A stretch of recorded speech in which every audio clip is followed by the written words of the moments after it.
dictadura y contra el comunismo. ¿Cuáles son los argumentos principales que respalda María Fernanda a su propuesta a favor del porte legal de armas en el contexto actual en Colombia? Bueno, recordemos varias cosas.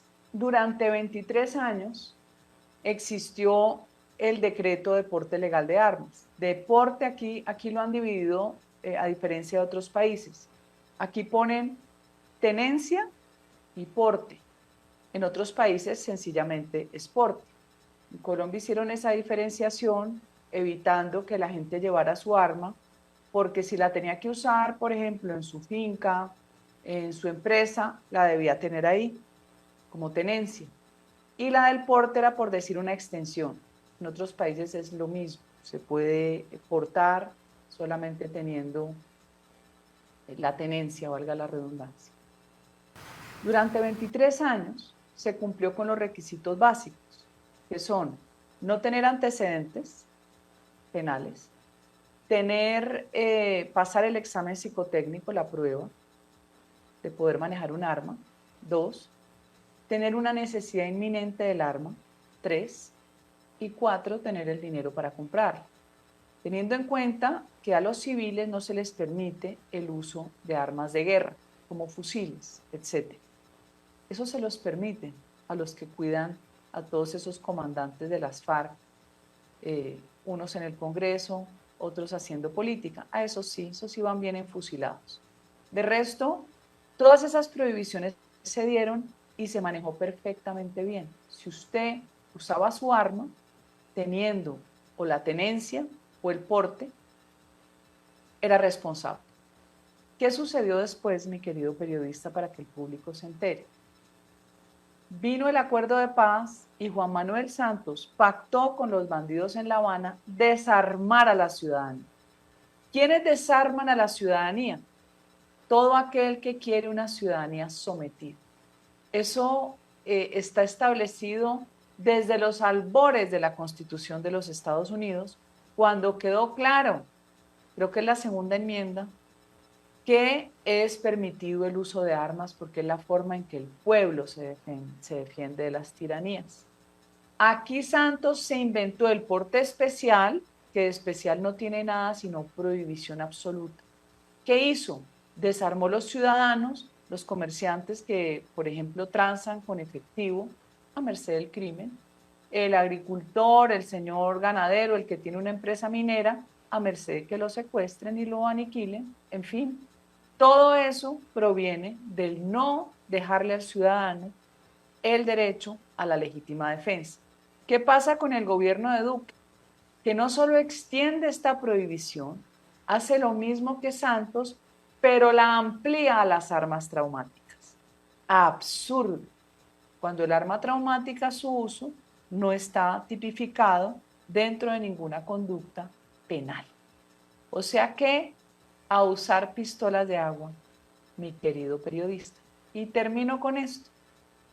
El índice global de paz, si ustedes entran a internet, así como uno busca índices de libertad económica y te salen unos estudios fabulosos de la Cato, de la Heritage, donde te muestran cuáles son los países con más libertad económica, por ende, con más riqueza, mayor ingreso per cápita, vas a ver los últimos años cómo se han ido moviendo, cómo bajan los países escandinavos y suben los países asiáticos, porque lo han hecho, una cantidad de variables que se analizan para saber por qué los ricos son ricos y los pobres no.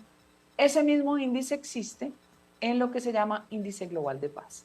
El índice global de paz mide cuáles son los países más seguros del mundo, donde está Suiza, Noruega, Portugal y otros más, y son los que tienen el porte legal, y dónde están los más inseguros, encabezados por Venezuela, y obviamente Colombia ya hace sus pinitos para llegar a esos primeros lugares.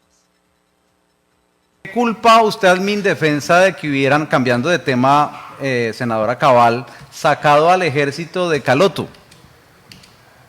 No, es que todo es improvisación.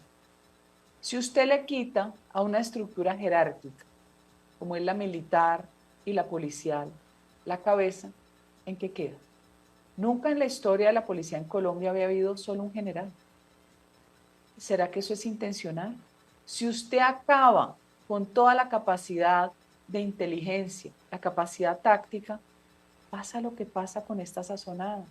Si usted conoce previamente el territorio, ha pagado por información, ha infiltrado a esa población civil, entre comillas, donde se sabe que sus líderes negativos son miembros de la estructura criminal de la guerrilla, porque esto está inventado, mi querido periodista, todo está inventado, o sea que los errores son intencionales, pues vuelve y pasa que sea la cuarta azonada. Cada vez que les dañan un laboratorio, que capturan un bandido, ellos están listos y preparados. Ellos saben de antemano que llega la fuerza pública. ¿De quién es el error? De quienes están hoy al mando. Las cabezas ya no existen. Es la única época de la historia de Colombia, un país violento, sí, de naturaleza violenta desde su origen, desafortunadamente, descabeza más de 60 generales de las fuerzas. Senadora, ¿por qué dice que el presidente Petro en su desespero es un peligro para Colombia? Porque Petro es un izquierdópata. El izquierdópata está definido por varias características. Narcisista, creen que ellos son los mejores del universo, que el mundo gira alrededor de ellos. Mitómanos, son tan mentirosos que se creen sus mentiras. Megalómano, todo lo quieren acumular. Ellos son los que deciden al estilo de el Rey Sol, Luis XIV, el Estado soy yo. Y en la medida en que adquieren más poder, su nivel de peligrosidad crece. Sus límites no existen porque son amorales. Entonces creen que tienen derecho a destruir la norma, la ley, la constitución y ellos a gobernar como se les dé la gana. ¿Qué es lo grave? Que en lo que son muy efectivos, todos estos colectivistas, llámense comunistas, fascistas, nazis, los tres hermanos siameses hijos del socialismo, es en la propaganda. Y como hay tanta desinformación, tanta ingenuidad política y tanto odio y resentimiento, pues es el caldo de cultivo perfecto para que estos personajes lleguen al poder y destruyan la vida de todos, hasta de sus propios seguidores, donde solo quedan algunos privilegiados que son los que se roban todo, como los que se robaron los camiones, la plata de los camiones del agua del agua. Senadora María Fernanda, ¿pasa o no pasa la reforma a la salud en el Senado de la República? No, yo no creo que pase, y si pasa va a tener cambios, y si pasa se cae en la Corte Constitucional, pero así pase, ya la destrucción está diseñada por una mente criminal como la de Gustavo Petro. La destrucción está diseñada, lo escribió muy bien en un artículo Santiago Montenegro, donde el resecamiento de recursos hace que se empiecen a arruinar las EPS, todo se concentre en esa nueva EPS, que además ya le debe 1 billón de pesos al Estado y va para un déficit gigantesco. Veremos las filas de enfermos en urgencias de los hospitales y que ahora Gustavo Petro no diga que esto es culpa de la derecha.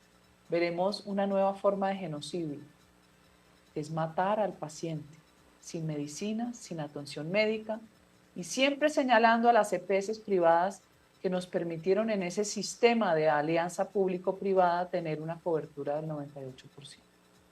Senadora, con esto que está pasando contra las EPS, ¿usted cree que el gobierno nacional está en contra de los empresarios en general, sobre todo de los empresarios grandes, o usted cree que es de pronto una estigmatización general contra toda la clase empresarial del país sin distingo de tamaños? A ver, el izquierdópata odia todo lo que envidia. Como en su vida no ha generado nada, cuénteme, Petro y sus alfiles, ¿qué empresa han hecho en su vida? Como he dicho en ocasiones anteriores, no han vendido un chicle en una tienda, no han pagado una nómina, no saben lo que es pagar impuestos, por eso les encantan las reformas tributarias también para cargar con excesos tributarios y fiscales al empresario privado, que es el que genera el empleo real. El empleo real no es la burocracia, no es el carguito de orden de prestación de servicios, que muchas veces es una corbata que beneficia a un politiquero. Todo ese dinero, esa gran masa, está saliendo de los impuestos del empresario que arriesga su patrimonio. El empresario no le está robando al trabajador, como se inventó en la teoría marxista, la plusvalía. Es que el empresario arriesga su dinero y su patrimonio. El empleado no lo arriesga, no está arriesgando nada. Nadie lo está obligando a ser contratado. Si no le gusta lo que le ofrece la empresa, no acepta. Entonces, es odio natural por el empresario, por el emprendedor que es capaz de valerse por sí mismo.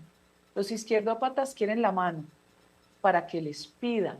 Ellos meten la mano al botín, no de su plata privada, de un Estado al que han contribuido los privados y de un Estado donde el 40% de las exportaciones se basan en petróleo, que también lo quiere resecar. O sea, este señor nos va a dejar a nosotros en la miseria absoluta. Lo que se tardó Chávez y el bandido de Maduro en Venezuela en 20 años, aquí será la vuelta de 4. Senadora María Fernanda Cabal, no le quitamos más tiempo. Muchas gracias por estar con nosotros aquí en Ecos del Conveima de Ibagué, primer medio digital del Tolima. Un abrazo. Muchas gracias y felicitaciones porque ustedes cada día crecen más.